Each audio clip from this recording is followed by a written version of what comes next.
नमस्कार। प्रभु की कृपा सब पर बनी रहे। आज बनाएंगे आम और बेसन की एकदम मुंह में घुल जाने वाली बर्फी। अभी आम काफ़ी अच्छा आने लगा है। खाने के बाद कुछ मीठा खाने का मन हो या बच्चों के टिफ़िन में देना हो, वैसे में ये बर्फ़ी हम घर पर बनाकर रख सकते हैं। खाने में भी काफ़ी स्वादिष्ट लगती है, बनाना भी बहुत आसान है। चलिए बनाना शुरू करते हैं। ले लेंगे एक चॉपिंग बोर्ड और 2 पका हुआ आम ले लेंगे। आम को रात भर पानी में डालकर रख दिए थे, निकाल लेंगे। ऊपर का पार्ट इस तरह से काट कर हटा देंगे। इसको 3 भागों में कर लेंगे। बर्तन हम एक ही रखेंगे जिससे चीनी, आम और बेसन सभी को मापेंगे। चम्मच की सहायता से आम का पूरा पल्प इस कटोरी में निकाल लेंगे। 1 कटोरी पल्प ले लेंगे।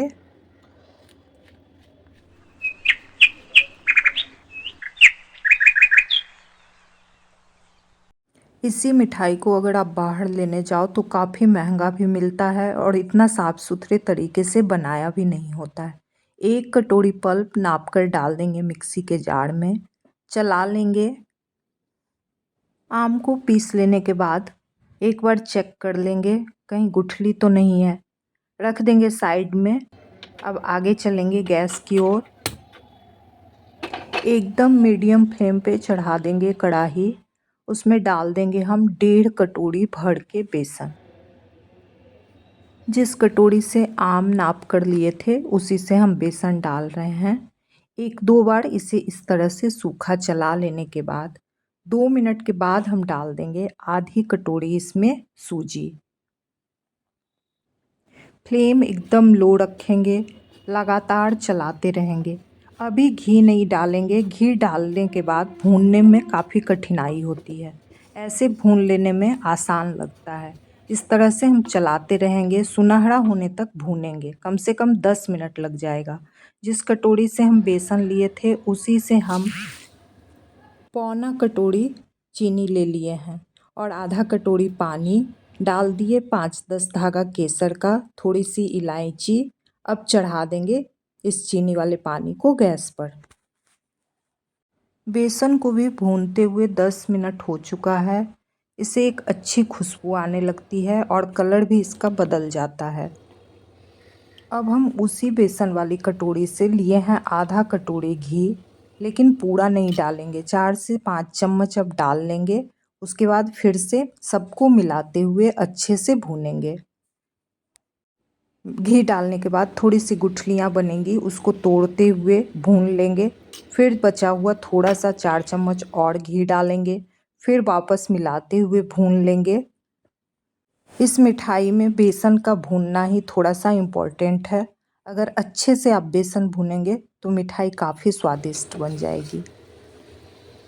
इधर चाशनी को भी एक बार चेक कर लेंगे। चीनी पूरा घुल चुका है। हाथ से इस तरह से दबाएंगे तो ये अभी शहद जैसा चिपचिपा लग रहा है।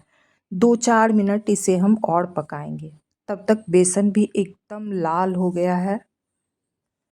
3-4 मिनट बाद एक बार चाशनी को फिर इस तरह से हाथों के बीच में लेकर चेक कर लेंगे। अब डाल देंगे इसमें हम आम का पल्प और एकदम अच्छे से मिला देंगे। हम यहाँ पे बर्फ़ी को थोड़ा सा सॉफ्ट रख रहे हैं। आपको हार्ड बनानी हो तो इसी चाशनी को थोड़ा सा और 5 मिनट तक गैस पर उबलने दें। बंद कर देंगे।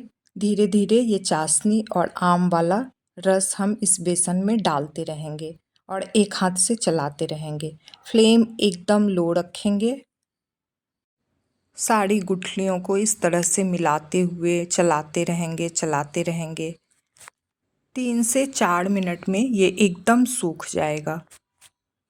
हम यहाँ पे आज बेसन का बना रहे हैं, इसकी जगह आप आटा का भी प्रयोग कर सकते हैं। उसी आधी कटोरी में थोड़ी सी घी हम बचा कर रखे थे, 2 चम्मच भर के डाल देंगे लास्ट में। एक बार फिर से सबको मिलाते हुए अच्छे से चला लेंगे। मिश्रण हमारा एकदम कढ़ाई छोड़ने लगा है, इसका मतलब ये अच्छे से तैयार है। घी डालने के बाद 2 मिनट हम और भून लेंगे।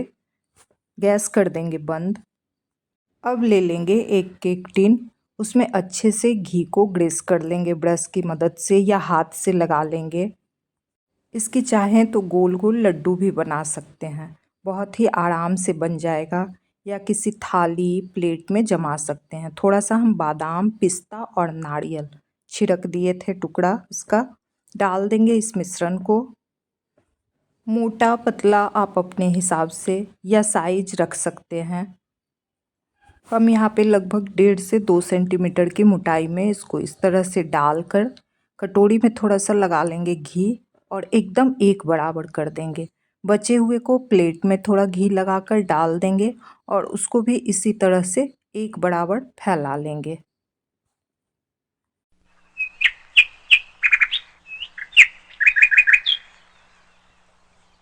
बाहर से अगर आप इसी मिठाई को ख़रीदते हैं तो ये 2000 से 2500 रुपये किलो आपको मिलेगा, क्योंकि ये शुद्ध घी से बना हुआ है।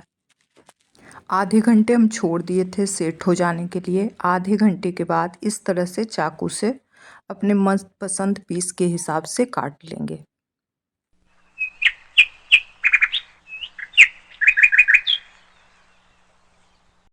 काट लेने के बाद एक बीच से उठाकर चाकू से एकदम अंदर तक ले जाएंगे और चाकू और हाथ की सहायता से इस तरह से बर्फ़ी निकाल लेंगे। ये एकदम मुलायम बर्फ़ी बनकर तैयार हुआ है।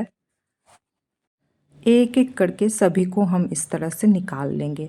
अब चाकू की भी आवश्यकता नहीं है, हाथ से ही ये बहुत आराम से निकल जाएगा। इन सभी को निकाल लेने के बाद प्लेट का भी हम इसी तरह से चाकू से कट कर लेंगे। इसे हम चौकोर बर्फ़ी काट कर तैयार किए थे और प्लेट वाले को इस तरह से ट्रायंगल पीस में काट कर तैयार कर लेंगे। इसे भी इसी तरह से एक एक करके चाकू से हटा लेंगे। बहुत ही आराम से ये भी निकल कर तैयार हो जाएगा।